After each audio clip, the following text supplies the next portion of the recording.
Good morning all. So today we are going to discuss the experiment of optics, that is to find the refractive index of the given liquid.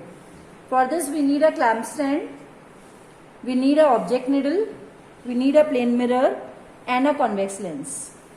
So in class 10th you have already found the focal length of convex lens indirectly by taking any distant object, focusing it on the screen or wall and calculating the focal length indirectly by using a meter scale. Same procedure we will use and we will find the rough focal length of the given lens.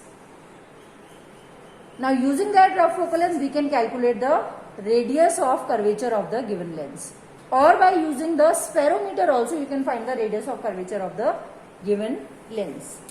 Now later what we will do, we are going to put, we have taken a plane mirror and a convex lens. Later what we are going to do, we are going to put few drops of water such that there is a combined lens of glass as well as water. Right? So when the object sends the rays on this combined lens, they are focused at some different position. Earlier we take focal length in air without any parallax. We remove the parallax and calculate the focal length in air. Let us name that as F1.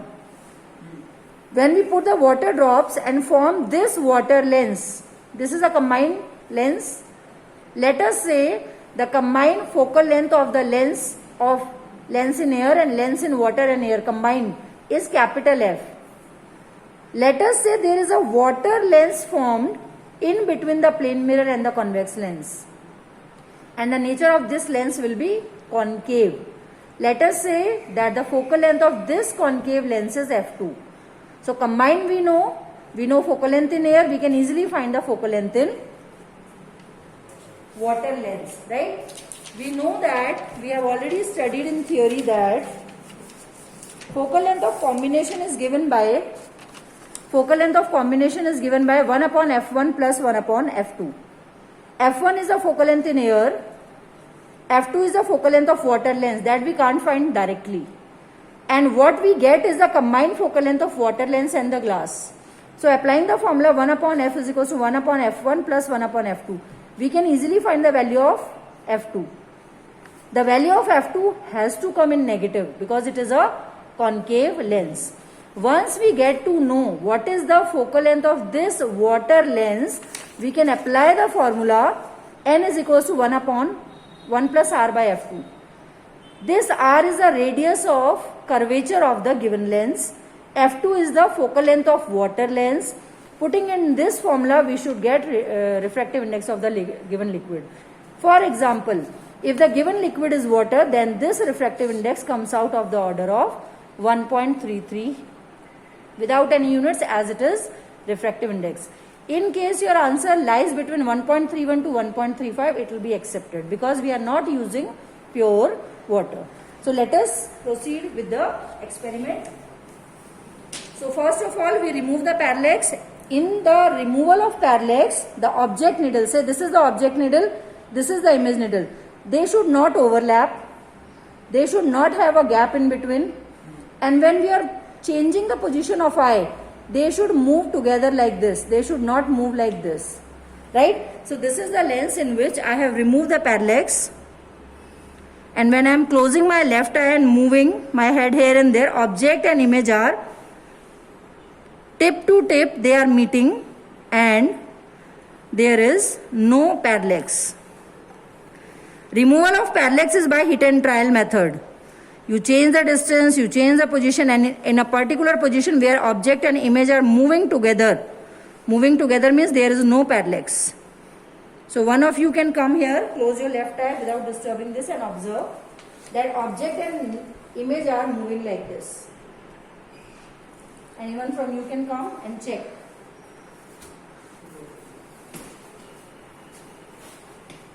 Observe from there.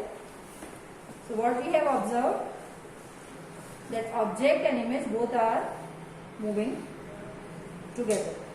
So after the removal of parallax, what we do, we take a meter scale and calculate the focal length of wherever it is, we calculate the focal length of the lens in air, because the medium between the plane mirror and glass lens is air, right?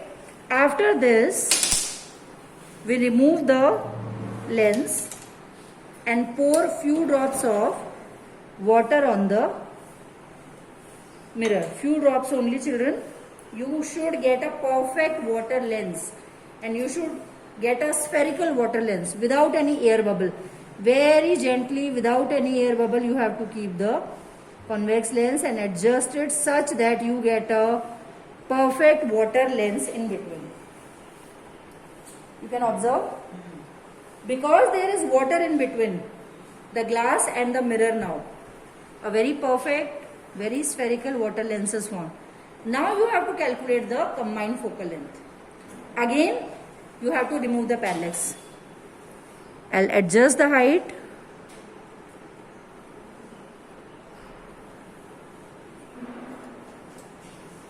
And obviously it will change.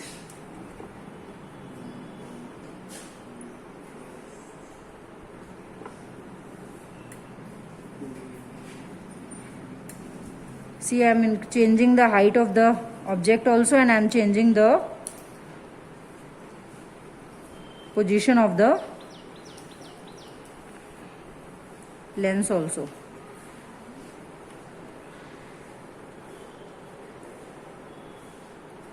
So bigger lens is required. We'll pour some more drops because the image is not that clear.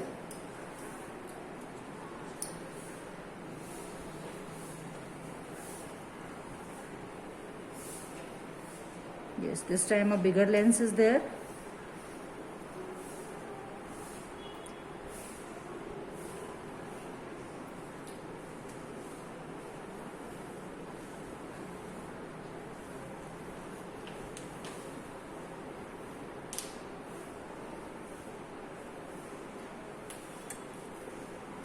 Changing the position of the image.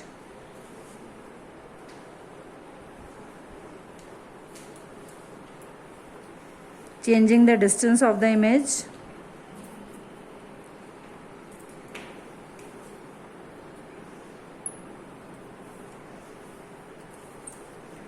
Changing the height of the object by hit and trial method. Somewhere we have to get the image.